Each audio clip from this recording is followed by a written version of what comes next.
Hello folks, I'm Cooper, and today on Cooking with Cleavers, I'm talking about a couple of interesting blade profiles, namely this modified rounded and or Taiwanese cleaver. There's not really a specific name that's actually commonly used for it across the board, and also this Shanghai Cleaver style cleaver. So on the channel, if you've watched it much, you've probably seen me talk a lot about blades that look an awful lot like this. Very rectangular blades. They've got a lot more height in the blade than say a Western style chef's knife. And they have very little belly, so you can't really like rock with it at all. So it's basically limited to a push cut or a chop cut. For these two styles of blades, they're a little bit different.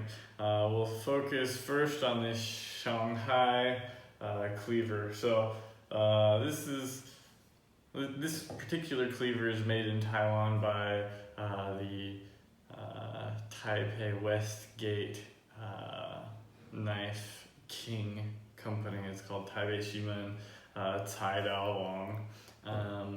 And anyway, as you can see, it's got a curvature up towards the end of the blade, which would allow it to rock forward. However, if you actually use it for like a rocking motion, it's very abrupt. So I did a bit of research into this knife actually and found that it's probably not generally intended to be used as a slicing cleaver. This particular one has a very thin spine and thin blade along the way, but typically a knife like this is probably more intended for use by a butcher, so they would probably use more like a Wu Dao, which is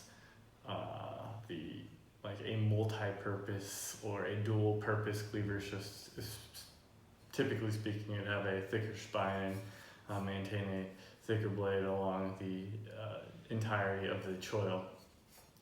However, this particular example I got is made as a slicing cleaver, so I've used it as such and it works fine. However, the utility of having a slicing edge along the rounded portion of the blade is really non-existent unless you're doing probably a butcher-like breakdown of something where you may want that dexterity along the tip of that blade. However, for your normal kitchen cooking, this particular type of blade is probably not too useful.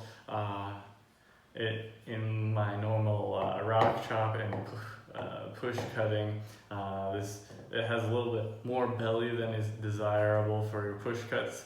So it's probably not ideal for that, but just wanted to put it out there that there are some interesting styles of slicing cleavers, this one being the Shanghai slicing cleaver.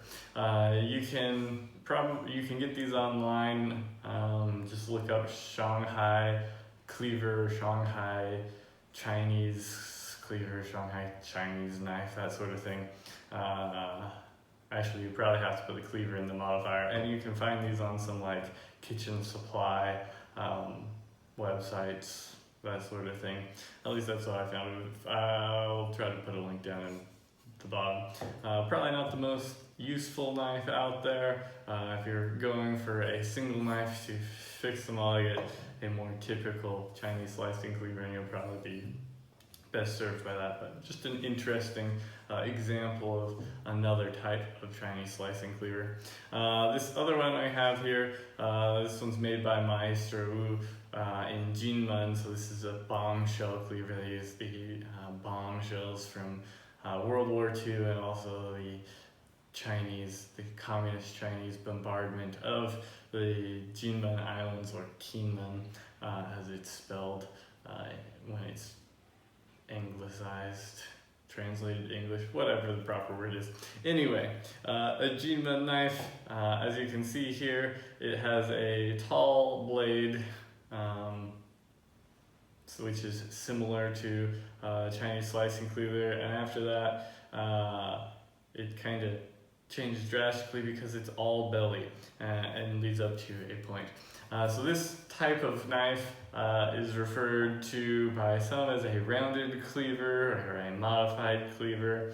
I've heard it as a Taiwanese cleaver because they're fairly commonly used in Taiwan and the like. However, through my own research, I haven't found a specific designation or a specific knife type for this particular Chinese cleaver. This one is also a slicing cleaver, as you can see from a thin choil, and the spine is also very thin on this blade. So it works fairly similar to it's similar to a normal Chinese slicing cleaver, that there's a lot of blade surface area, so you can still use it to scoop up things. But after that, you can do more rocking motions with it. And because it has a tip that comes to a point, the tip on this knife is more supported than that on a traditional Chinese slicing cleaver. So you can do, it provides more dexterity in cutting. So I see a lot of people out at like markets using this type of a slicing cleaver to cut around the like stemmy part of a cabbage, whatever the hard part in the middle of a cabbage is that you'd have to cut out. This makes it pretty easy to do that. And to be honest, a lot of the people I see in Taiwan use more of this type of a slicing cleaver than a more traditional rectangular bladed slicing cleaver. I personally don't really do any rocking motions in my chopping very often, but if you're somebody who likes more of a rocking motion but wants to have the utility of being able to scoop things up with the same knife that you're, or the same tool that you're cutting with, this could be a good option. There's a couple of manufacturers who presently make this type of modified cleaver. One of them is Shibazu, so the same company that makes this cleaver makes a Shibazu knife, or a modified cleaver rather, and I'll put a link down below for that. But you can find them on Amazon. You can also find Jun knives. I've done a review of this Jun knife. Not my favorite cleaver in the world, but they also make a similar knife to this that's modified and rounded to the point.